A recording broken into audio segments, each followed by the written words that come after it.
I mentioned it's a different brain, and we know that for sure because we have structural and functional MRI scanners. So, back in the day, people could say they don't believe in ADHD if they want, but they can't say that now because it's not like God or Father Christmas. It's not debatable. Does it exist or doesn't it?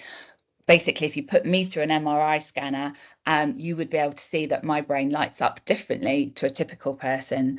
So there's nothing a person with ADHD cannot do, but the way their brain manages it is going to be different to a typical person. We know that there are some architectural differences. Some bits of our brain are fractionally smaller, and that's more evident and more impactful when we are children. Our brains take longer to mature than typical people. So typical people, it's about the age of 20. But for a person with ADHD, it could be as late as 30. It's not always that long, but to give you an idea of what the lag could be. Also, we have reduced blood flow to the prefrontal cortex, which is here. That's where our executive function sits. So your executive function is it gets you to the right place at the right time with the right stuff to do the thing in the right frame of mind. Like that's what it does. In a typical person, apparently, those things happen seamlessly to get them to achieve their goals. People with ADHD have to work a lot harder to make those things happen because their executive function is impaired. We have all the same transmitters that everyone else does, but the levels of our transmitters are different. So we have less dopamine, less serotonin than typical people. Naturally, we have less. So we rely on external input to bring those things up because our brain is calling for them.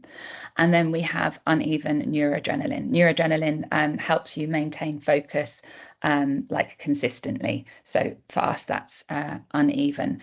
Our reduced dopamine means that we can struggle with goal-directed behavior, reward-driven behavior, because we just don't have enough dopamine. And having less serotonin means we're kind of less happy, less satisfied, less at peace. So I guess when we wake up in the morning, we're kind of up against it. We need quite a lot of external input to get us where our brain wants us to be.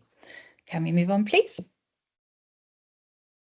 So Russell Barkley is an expert in ADHD. He talks about it being an iceberg condition. And I really, this sort of resonates with me because, as I said, clinically, the doctor will measure, sorry, I'm just looking at this, but that's better. The doctor will measure how hyperactive, how impulsive, how inattentive you are. That's the clinical symptoms, if you like, but those things were all written largely to affect and to be it's boys really, what a boy with ADHD does between the ages of 6 and 12. So it's not very helpful for any female and not very helpful for any adult either. But under the surface, if you press the button again, we should see the hidden symptoms pop up, and again and again. Keep one more time. Oh no, and back. So sorry. There we go. This isn't everything that's under the surface, but I think these are the things which would be important in this context of what we're talking about with problem gambling behaviour. So I've mentioned impaired executive function. We also have emotional hyperarousal and something pretty hideous called rejection sensitivity dysphoria. So if we move on. Executive function, like I said, are the things that get you to the right place, the right time, and so on, a bit like your internal PA. And for typical people, these things run seamlessly. For us, we have to work a lot harder. There's no this isn't supposed to be the definitive executive functioning diagram. Sometimes it's divided into 9, sometimes it's divided into 6. But if you look, I happen to like this diagram from the ADHD Foundation. If you look at how those functions are broken down: working memory, self-monitoring, planning, prioritizing, task initiation, getting started, organization, impulse control, emotional control, flexible thinking. I'm not saying that all people with ADHD cannot do those things all of the time, but what I am saying is that people with ADHD will be finding one or more of these things exponentially harder than people without ADHD. And this is even more so when we are not interested. So we have an interest-based nervous system. If we're not interested, it's even harder to get our executive function to support what we want to do. And one really important aspect of executive function is inhibitory control. So being able to consider the consequences first before deciding to take an action or to say a thing.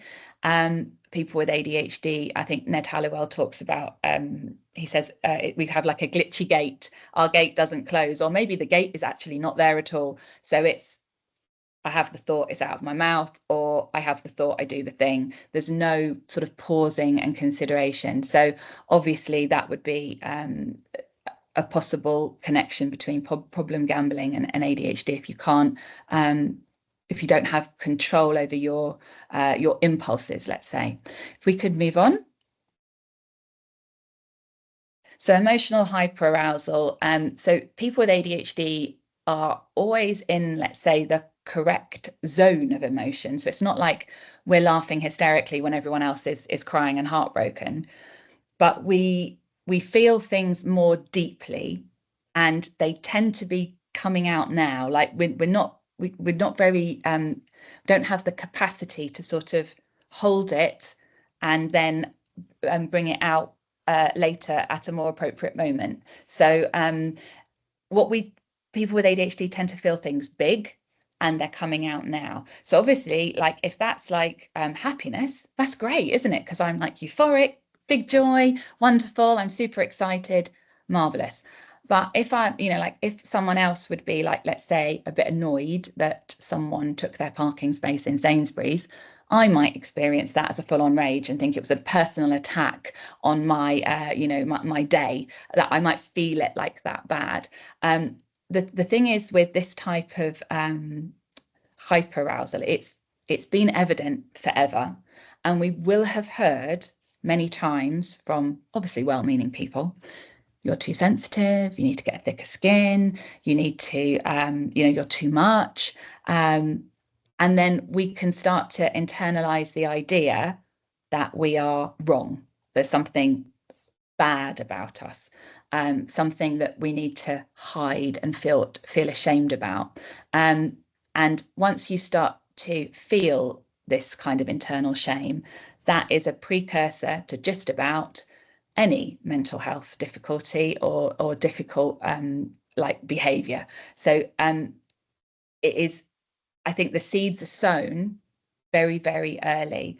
And what I try to do, particularly with the young people I work with, is to help them see what is called a disorder as a difference. It's just, we are just a different flavor of human, and to help them feel more at ease with their experience. But yeah, it is a difficulty, and it tends to be quite observable.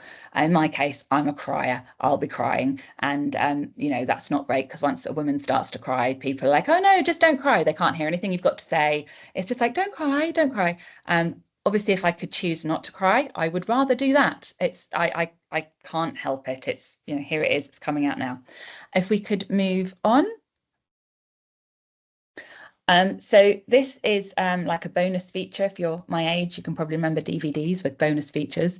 Rejection sensitivity dysphoria, we refer to as RSD. It's not a diagnosis in itself, but it is a feature of ADHD. And adults with ADHD, if you ask them what is the worst thing about living with ADHD, this is probably what they would say. Typically, adults have found ways of managing the hyperactivity, maybe the impulsivity and the inattention to a degree, but this is really very, very difficult to live well with. So basically, it's an extreme reaction, almost like a primal reaction to criticism or rejection, or perceived criticism or rejection, where it literally takes you out of play.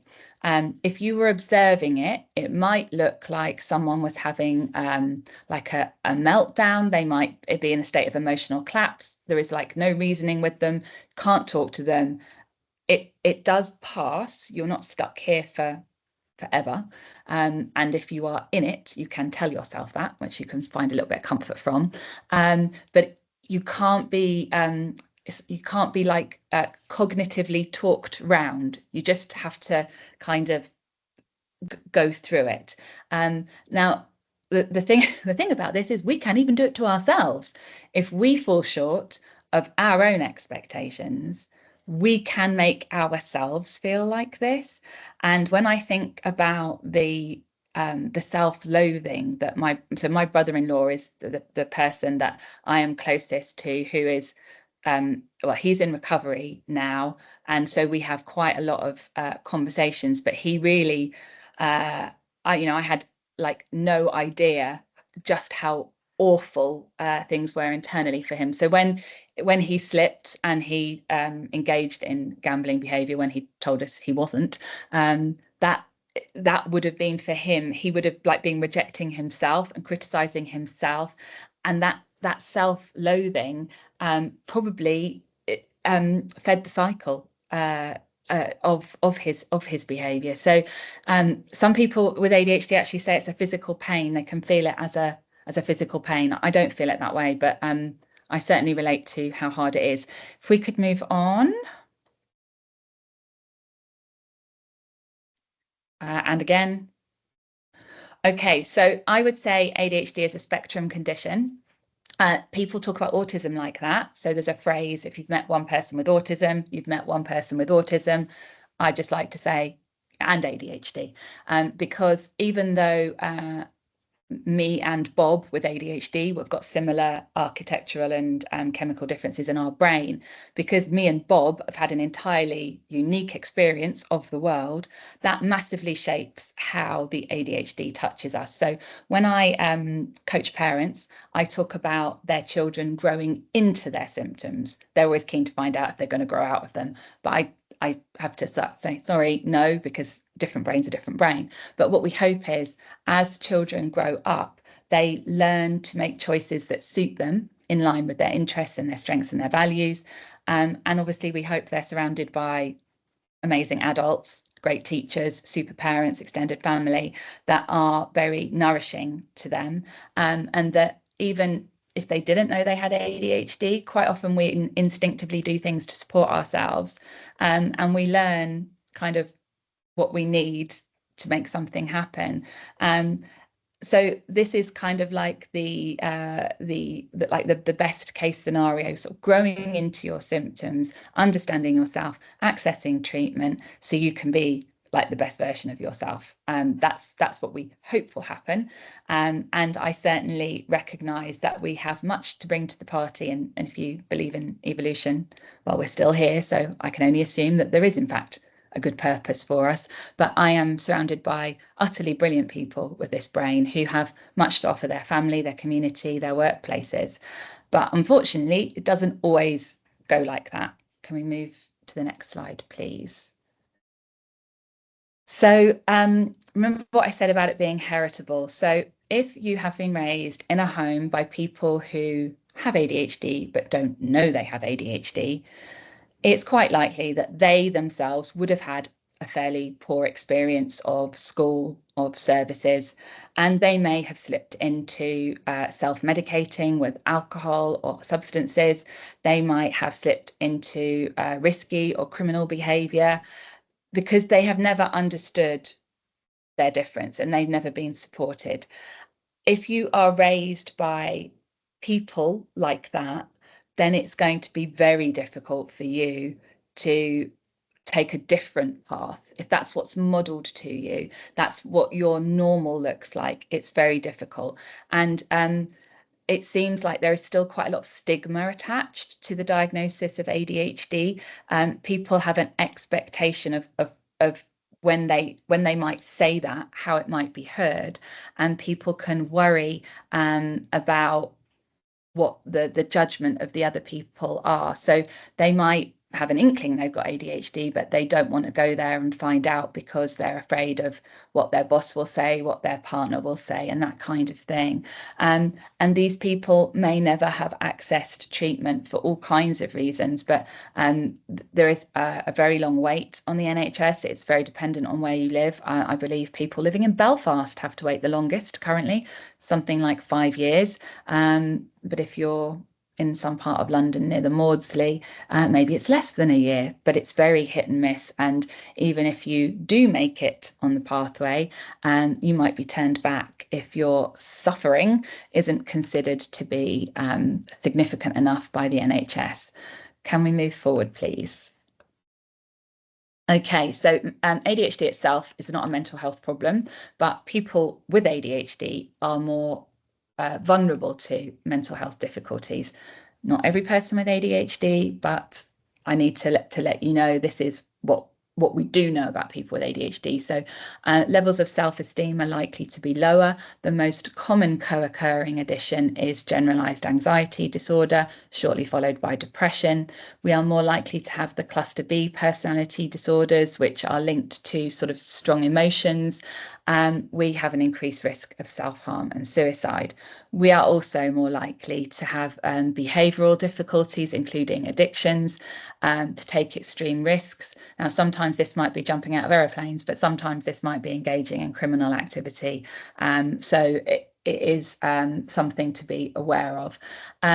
Something that we can do to avoid rejection sensitivity dysphoria is exercise in people pleasing. So the idea is, I mean, we don't consciously think this, subconsciously, if we please everybody around us, then they're not going to reject us or criticize us. But of course, when you people please, you become quite vulnerable to manipulation. You can like lose yourself. You can like not even know what your preferences are anymore, and that can be a problem. And also there are physical difficulties. So we are more likely to have autoimmune conditions, largely because our oh my word, what is a sympathetic our nervous system is inflamed more often than a typical person, and that makes us more vulnerable to those. Weirdly, we are we are prone to chronic fatigue, and you'd think, why is that? Surely you've got all this energy, Mrs. Hyperactive. But actually, it's utterly knackering having this brain that does not be quiet. And we can have difficulties with sleep, and issues around eating, malnourishment, obesity, eating disorders. So not every person with ADHD all of the time, but just to let you know, those things are more likely to happen. Can we move forward, please? Okay, so the final part of my presentation is how it connects to how ADHD is linked to problem gambling. So problem gambling is a behavioral addiction, as opposed to like leaning on a substance, and it's because ADHD affects your behavior. So it's not, ADHD is not a behavioral condition, but it does affect your behavior. And there are many reasons why gambling might appear to be what's the word, like attractive. It might draw a person with ADHD. But a behavioral addiction is when there is excessive repeated behavior that escalates regardless of consequences, of poor consequences, and it has like a negative impact on this person. That's what a behavioral condition is. There is in the current DSM, which is the Diagnostic Statistical Manual, something called gambling disorder. That's apparently what would be treated if you were to bring this to this behavioral difficulty to a clinician, and that is characterized by persistent, frequent patterns of gambling behavior. So in theory, the same person that might be treating a gambling problem could also be qualified to treat and support ADHD. And that would be like the perfect kind of picture.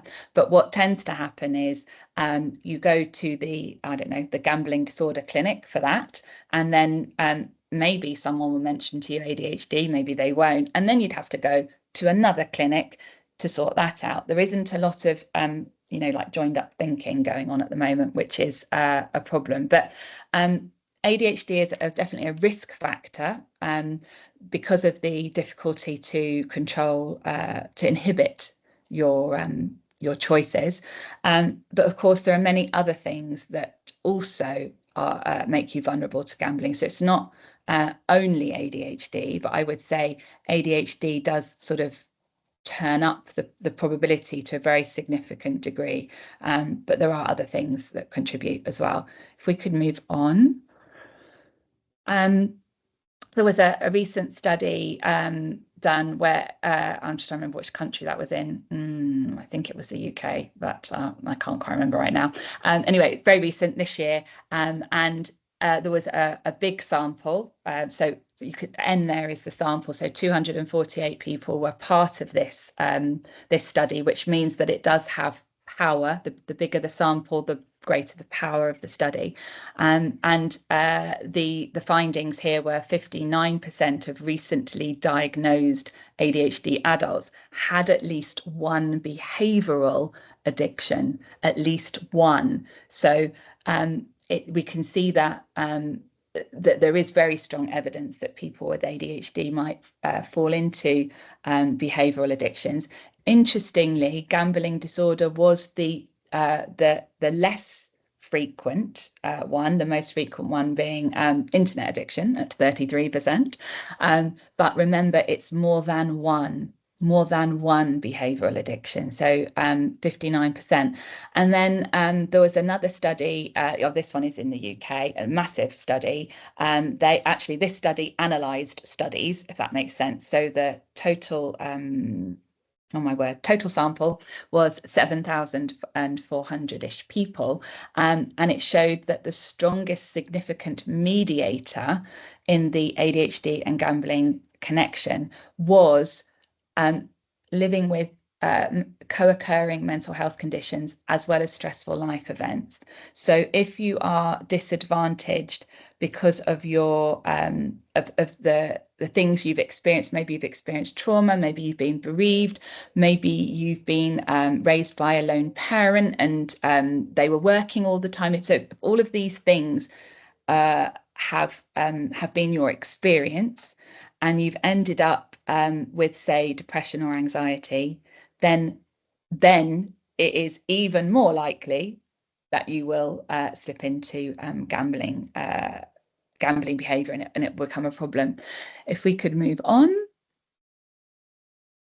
So why is it? Well, already I've spoken to you about executive function and the inability to control impulses. That's a massive problem.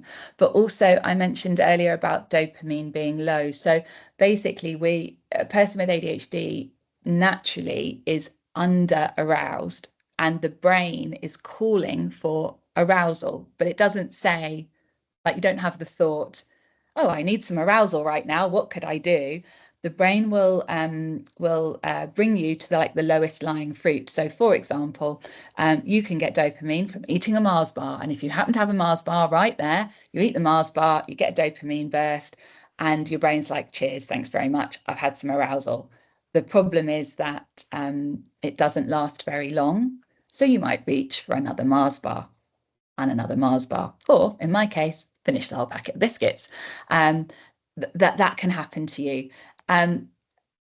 Gambling, because of its very what's the word, like it's instant gratification or not, like the results are very, very quick. It's very quick fire experience. If you were presumably to win in gambling, you would get dopamine.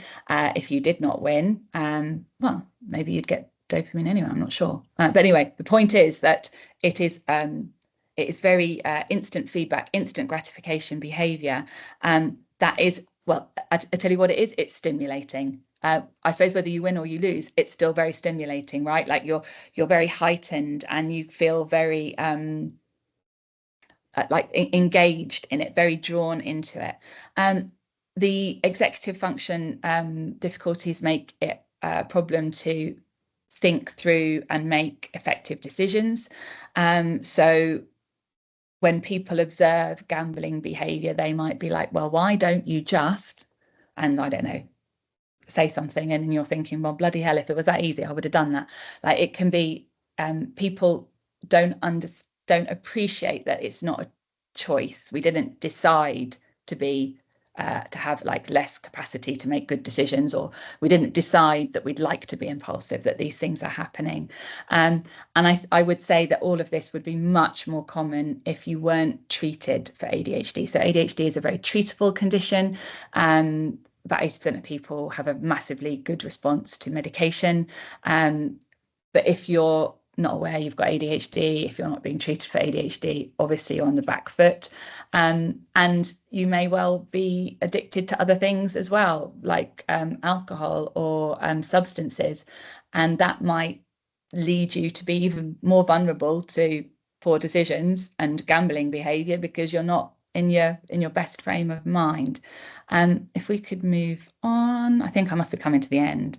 So what needs to be done? We need more awareness and education. The voices of lived experience are the most powerful.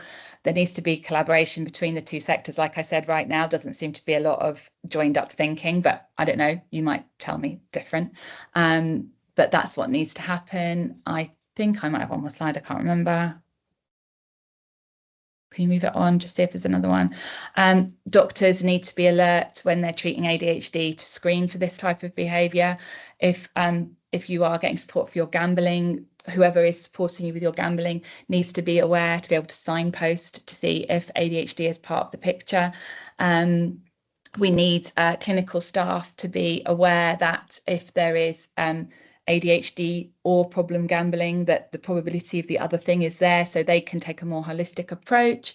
And to be especially alert to the fact that the earlier the first gambling activity occurs, the earlier in life, the more serious the outcomes are in adulthood. So that those questions need to be asked of our young people who are being supported and treated for their ADHD, to make sure that they're getting the support around gambling behaviour if it's a problem. So that is, I think, all I was going to say. I hope you are still awake and it has been useful.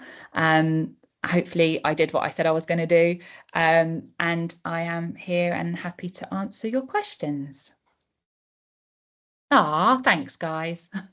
Saw little clappy hands, makes me happy.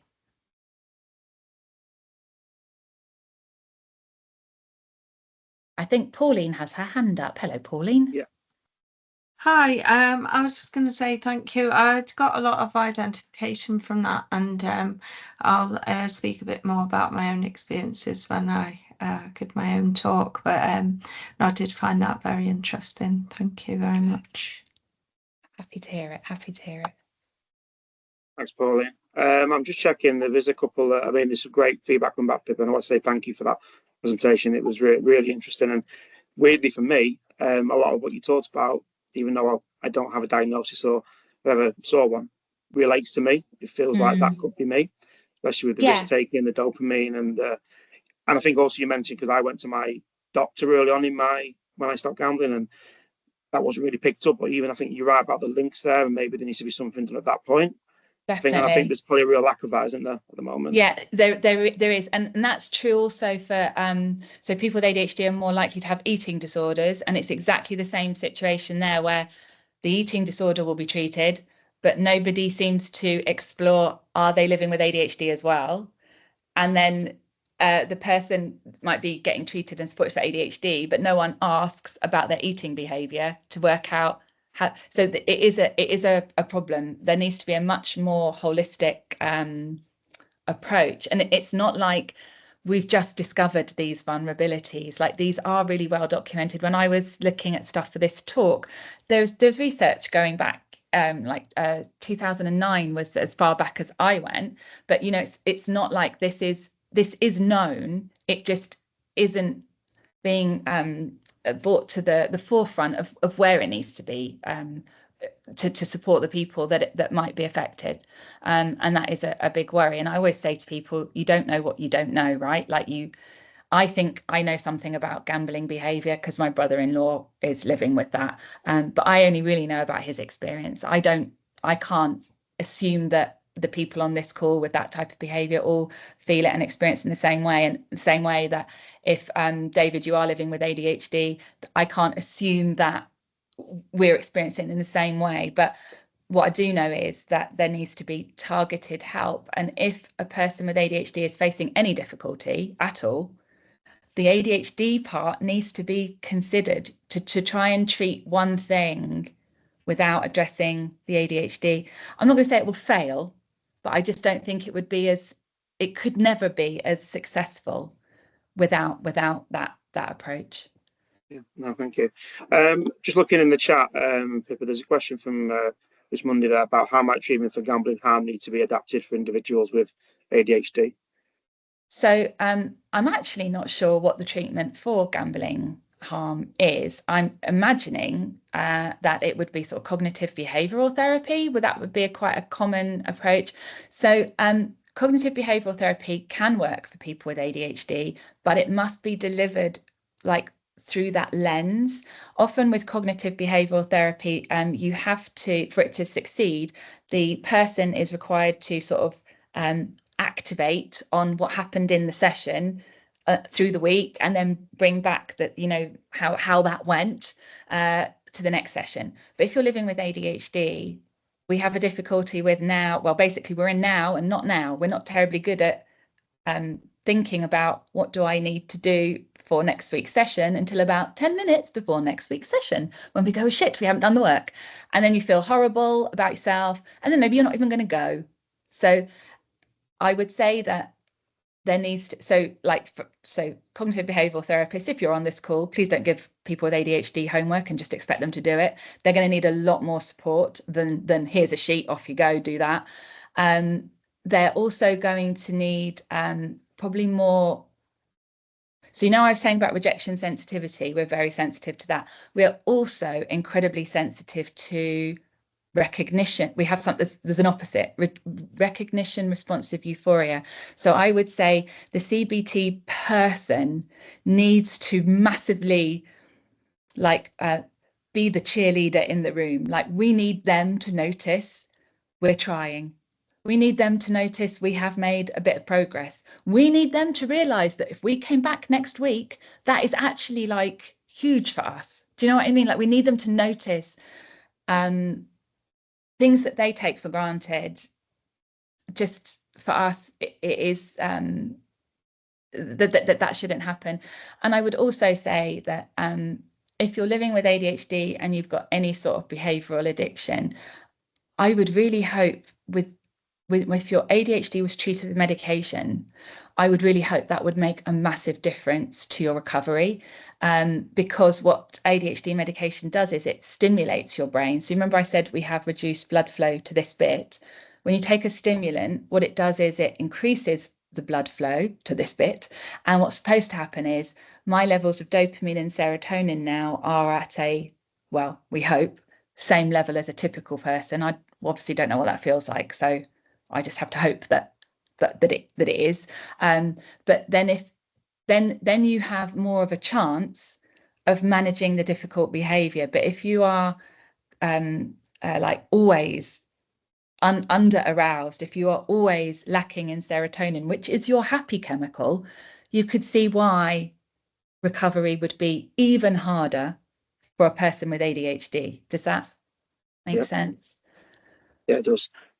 Just a point from Chris, and I'll just go to a question that Ryan's asked about the CBT, saying spot on about how it's never worked for him, but actually maybe there's something that being delivered differently for it to work.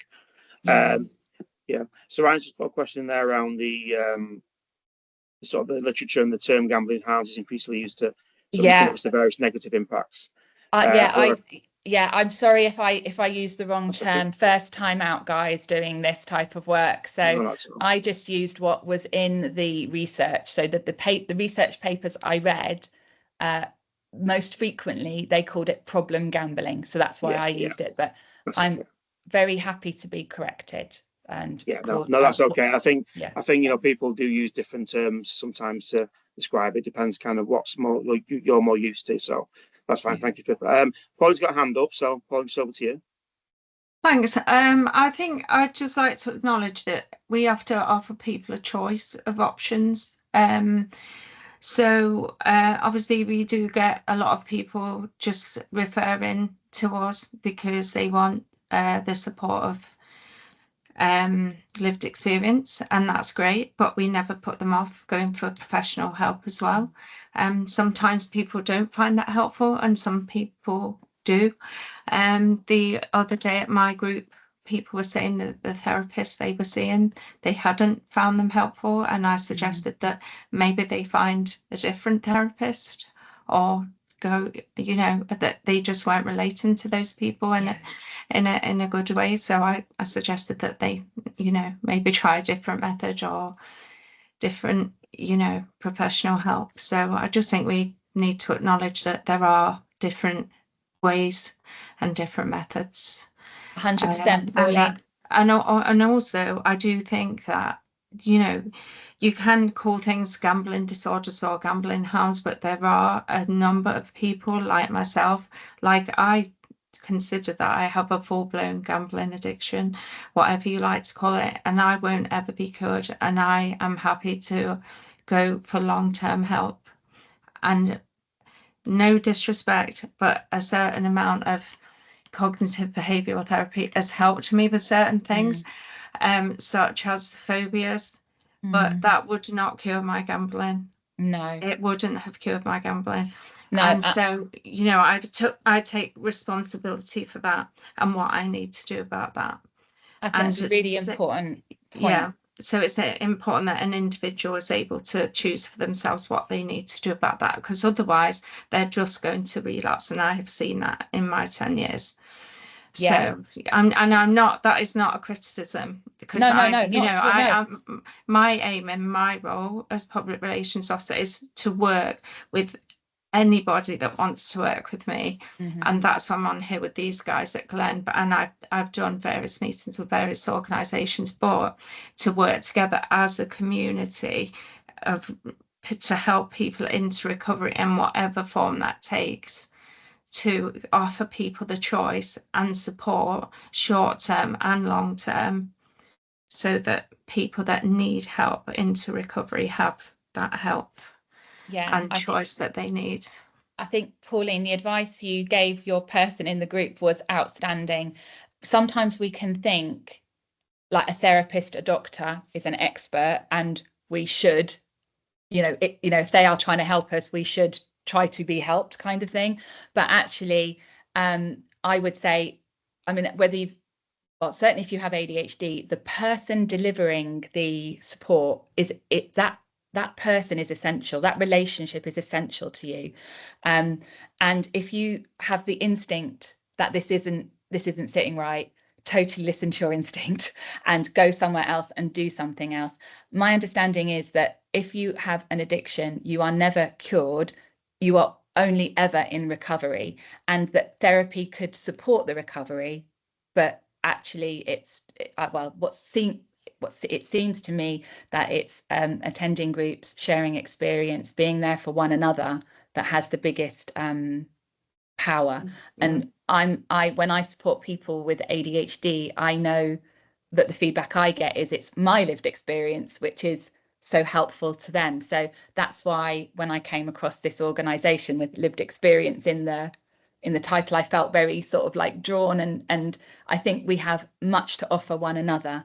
But yeah, it's the whole package, isn't it, really? That's why we're here. It's Pauline. Just a comment from Colin about 100% agree, Pauline. Having ATO recovery was really important to me. So I mean, I just, again, from my own perspective, I just feel I think there's obvious links there from what you did in your presentation that you can see. And I think you're right. This is at the start of the conversation, but I think there's much more work we can do, isn't there? And it's quite distressing that the actual waiting time to get diagnosed is so long, and the harm that can do if people are waiting while still gambling. Mark. Thank you, David. Pippa, that was an amazing presentation. I just noticed in the comments there are a couple of other things. I think, where were we? There was somebody asking whether the slides are available. Pippa's slides are proprietary to her. I mean, she's appearing today on a voluntary basis, and we're really good out of that. Pippa has provided handouts, which we'll be distributing it as part of the post-event information. But the slides themselves, no. If you want to access the slides, by all means, please feel free to contact Pippa directly and see if we can Thank you, go there. Mark. But there will be handouts. Yeah. Just on another thing, a few things that did strike me from just listening to you, Pippa. It's, as I was saying at the start, we see commonalities from the gambling harm side to experience of neurodivergent manifestations, how it impacts people's lives, and ADHD in particular. And there are so many things there we recognise. And when it comes to addiction, when you were talking about the rejection sensitivity dysphoria, and how people can have lowered self-esteem and basically put themselves in a reactive position where they sort of self-loathing, etc. I think when it comes to addiction, behavioral addiction in particular, like gambling, that's something that is very much a common feature, in that it's almost as the addictive mind tries to coerce and suppress the logical mind, so that it can take control and it can focus on the thing that it wants to do, which is the source of the engagement that gives us the dopamine. The other one thing I would say is the vortex model of addiction. I absolutely agree with that. I think anybody who's experienced disordered gambling and addictive gambling will understand that you do spiral. It's as if you're going down a whirlpool. The further down you go, the faster you spin round, and the less chance there seems to you of escaping from it. And that as for the dopamine wins. Dopamine if you hit, if you win, and dopamine hit if you lose. It's very much the case that when gambling comes from something which you're engaged with to something you're addicted to, the winning and losing really isn't the issue. It's being in the constant heightened state of anticipation, and a lot of that anticipation is around, not so much around winning in my mind, but around the fact that you've got something to lose. It's the jeopardy that's involved that keeps you at a heightened, keeps you at a heightened state. David, back to you, I think. Yeah, no, thanks, Mark. Just one thing I want to add, Pippa, as well, as something I meant to say, was when you talked about the risk factor elements of that, and actually the sort of self-medication. I know, again, from my own experience, I was doing a lot of that, so it does tick boxes scarily. But no, I just thought that was absolutely brilliant presentation, and I really got a lot from that, and hope everybody in the room did, from what I'm seeing. Just before we move on, is there any other questions for Pippa before we move on? You're good? But thank you again for that. You're very welcome, for your time guys. and effort. Really appreciate it. I wish you well on the rest of the webinar. I hope you have a lovely morning, and thank you for inviting me. All the best. Take care. Take care.